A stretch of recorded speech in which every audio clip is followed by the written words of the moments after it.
Evening, ladies and gentlemen, rogues, rascals, and revolutionaries. I'm delighted to be here tonight, speaking on the occasion of Thomas Paine's birth at the Thomas Paine Hotel in the place of his birth, Thetford.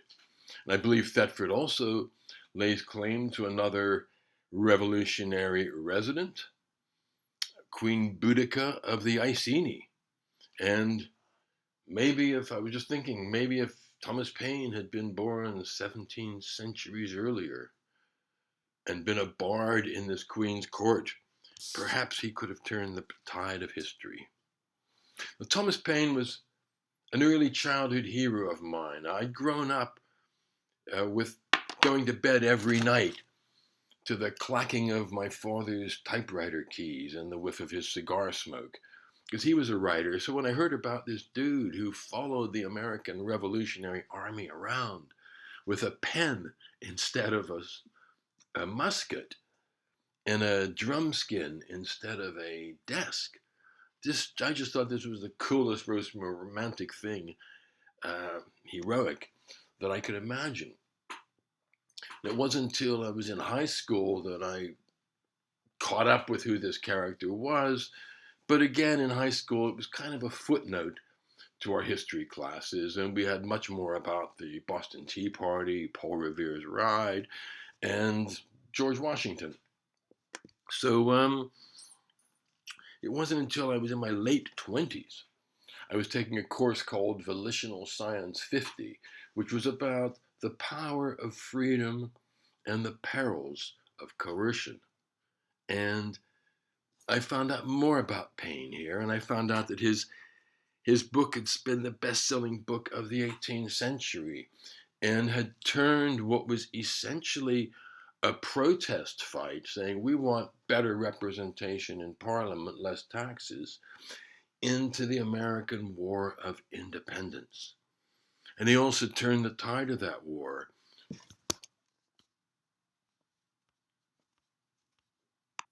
In the winter of 1776, when it looked desperate for the Revolutionary Army. And he wrote The American Crisis, the first paper of it, which was read out to the troops by the Delaware River and changed the mood. And they crossed the river, gave the British a hiding, and went on to win the war. He didn't get on with the new Congress. He thought it was too elite, too conservative. He was appalled at slavery. He didn't like paper money. And he went off to Europe to build his bridge. And he went in England.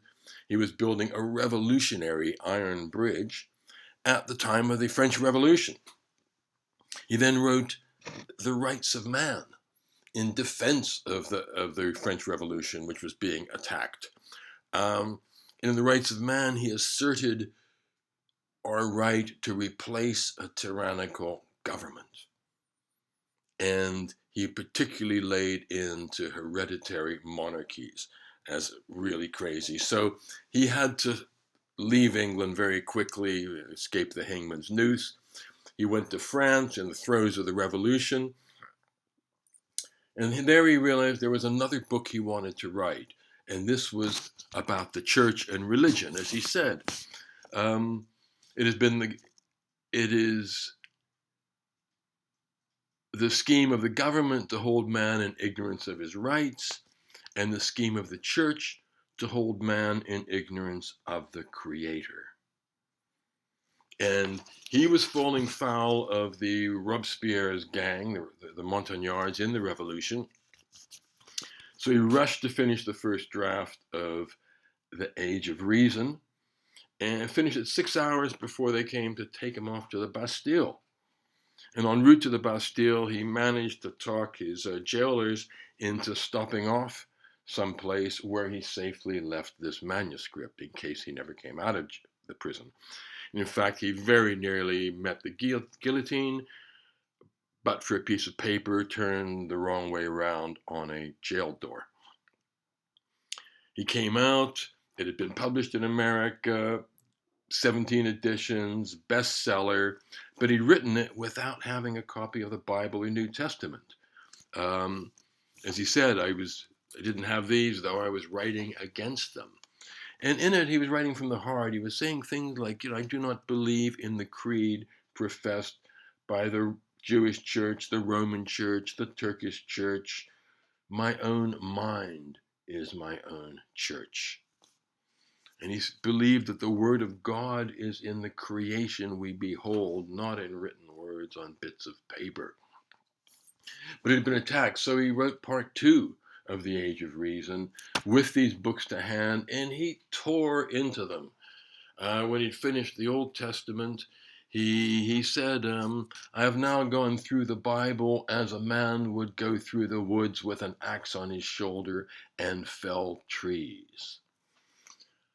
Then he came on to the New Testament, and he characterized the virgin birth as this blasphemously obscene story of a young woman engaged to be married who is debauched by a ghost. And he thought the Sermon on the Mount was a bit daft. As if somebody strikes you on one cheek, turn the other one to them, which he said assassinated the dignity of forbearance and sank man to the level of a spaniel. The religious authorities didn't like this. They made a lot of it, and they turned on him. And he was called in the press a lily-livered, cynical rogue, a loathsome reptile, a demi-human arch-beast, an object of disgust, of abhorrence, of absolute loathing. Even a century later, Teddy Roosevelt referred to Thomas Paine as that filthy little atheist. So he went ahead and published the 3rd part of The Age of Reason, and he died 2 years later, poor, alone, reviled, and 6 people were at his burial. Shocking treatment of the man who devoted all the proceeds from Uncommon Sense to the Revolutionary Army. So you've got to wonder, looking at the world today, what would Thomas Paine think were he here today? I'm here today because I wrote 2 books which plough the same furrows as Thomas Paine. One of them is about religion and spirituality and science. And the other one is about natural government and the coercive state. That one is it was originally titled Uncommon Sense, The State is Out of Date, and then written in 1998, and it was recently republished, upgraded as The State is Out of Date, We Can Do It Better. By the way, I've got flyers for both my books and a few of the books on hand, should anybody want to look at them when I'm done.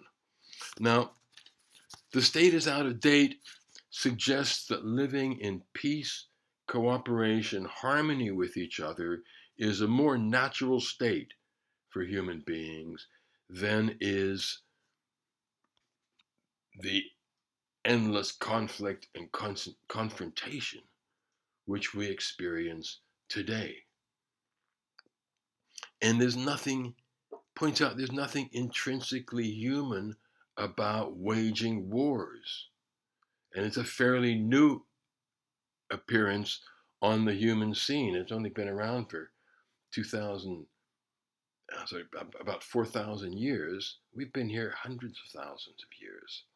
And we had civilizations in Mesopotamia before the First War, in the Indus Valley, in South America, the Tiwanaku, large civilizations, cultures that did not have a nobility, did not have war. It was people working together. We don't know a lot about them because most of them didn't have writing. And writing was originated I'm going to drop that. I also look in the book at all those things. I point out that all those things we love and cherish came from us, not the state. This is art, architecture, fashion, airplanes, automobiles, washing machines, computers, smartphones, tractors, charitable organizations like Oxfam, Save the Children. They were all made by us. None were planned or done by the state. And in fact, you have very slim pickings if you try to find out what things the state gave us that we value in our lives. People say, well, without the government, who would build the roads?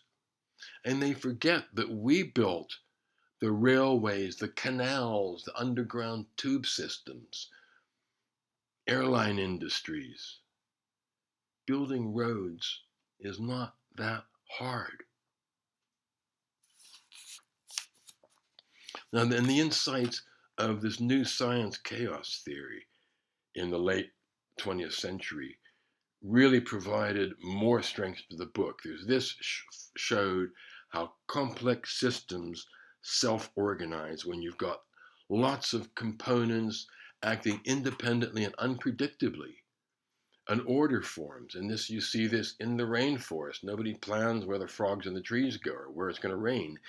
And in a weather system, when all these elements come together into a system. And we get it in the cities where millions of people get fed every day, depending on where they are, how much money they've got, what their tastes are. That's a miracle that happens with no planning. But it happens all around us. It's happening on the internet today. And the internet is like World Wide Web. It's like we've discovered the Americas again. And this time, there's no indigenous population to wipe out, and there's no boundary on the Pacific Ocean, and giant associations of people and services and nations have developed online, whether that's Wikipedia or Google or Amazon or Uber or eBay. I mean, more and more every year. And none of them killed each other or used coercion to get where they are. What happened to Netscape? What happened to MyScape? They were peacefully replaced by other systems, and that was because we are in the feedback loop. That's what makes these complex systems work. So there is response and reaction between everybody involved in a system, which you don't get when you are doing things because the law says, do this or I'm going to damage you. So also in this new nation, they don't have prisons, police, jails. They have software which pushes the scum out of the system before it gets big and powerful and assists the cream in rising to the top. And that's us involved in that system. So what do we need the state for? Well, the raison d'etre of every state has always been to protect us from other versions of themselves. And in the last century, this protection racket took the lives of well over 250 million of us, looking after us. So how do we do it? I mean, last month, an Ipsos Mori poll found that 92% of people believe that the doctors are going to tell them the truth. 62% of people believe that the average man in the street will tell you the truth. 16% of people think politicians tell the truth.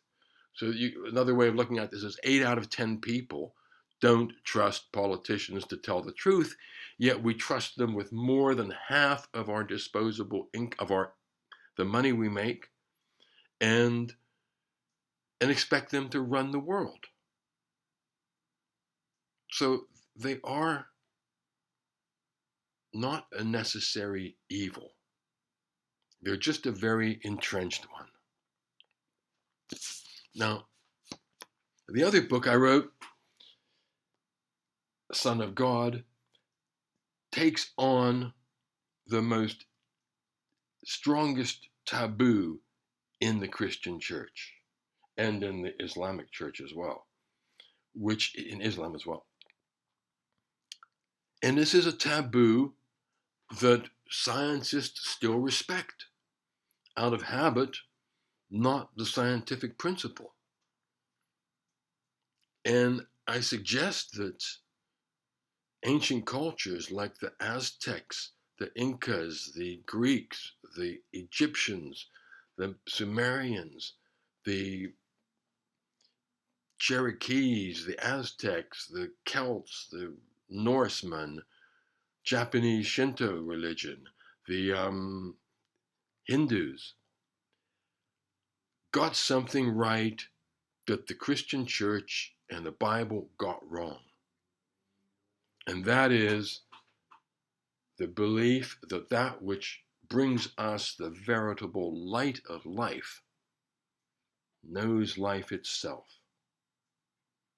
Now, I wonder when any of you last had somebody who seems to be of sane mind in front of you telling you that our sun is a celestial being. Some of you have never been exposed to that concept, and yet it was once the hardwired, intuitive understanding of our sun wherever you went in the world. And it was literally and figuratively burned out of our culture over centuries of suppression, to the point where today most people will spend more times in their lives deciding on sunglass styles and sunblock and putting sunblock on their body than they will considering the most important single thing in our lives. We wouldn't be here without it. So I started the book, and I'll give you this one more Paine quote. A long habit of not thinking a thing wrong gives it a superficial appearance of being right, and raises at first a formidable outcry in defense of custom. So when I started the book, I had a gut feeling about the sun, but what amazed me most was when I looked into the solar science, cosmology, the physics of it, they support the idea.